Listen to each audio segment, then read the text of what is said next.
by Dikku Chaudhary.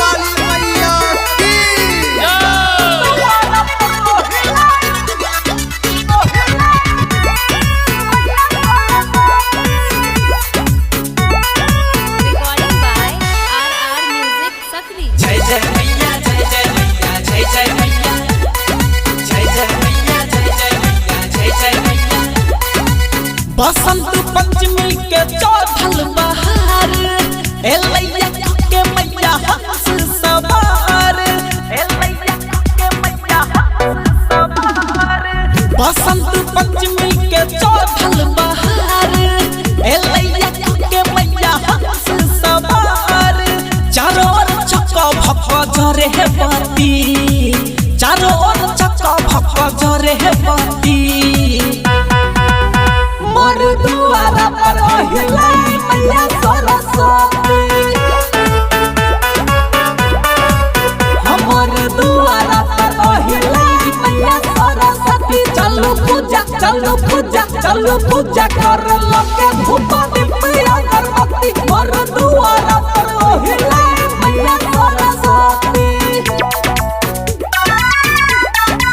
Music by Dikku Chaudhary.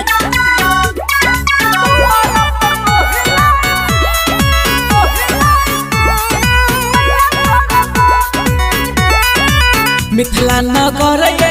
बिना बाली मैया पार लगावे सबके डूबल नैया सुतल मुतल किस्मत के मैया चमकते अपना बेटा के मैया भगिया जगते चलू हाथ जोड़ करैले है विनती चलू हाथ जोड़ करैले है विनती मोर दुआरा पर हिलाई मैया सरस्वती हमर दुआरा पर हिलाई मैया सरस्वती चलो पूजा कर लके भूपा दिपया अगरबत्ती मोर दुआरा पर हिलाई मैया सरस्वती।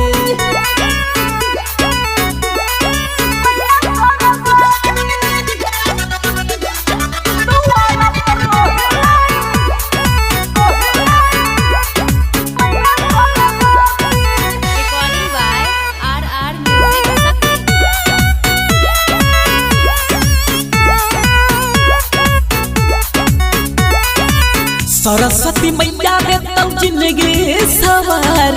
उनके कलम से लिखल जाय छै कपार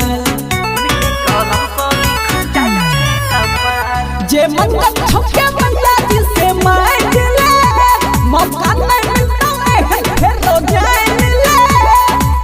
पार लगे तो मैया भगवती पार लगे तो मैया भगवती मोर दुआरा पर हिलाई मैया सरस्वती हमर दुआरा पर हिलाई मैया सरस्वती चलो पूजा कर लके भूपा दिपया अगरबत्ती मोर दुआरा पर हिलाई मैया सरस्वती।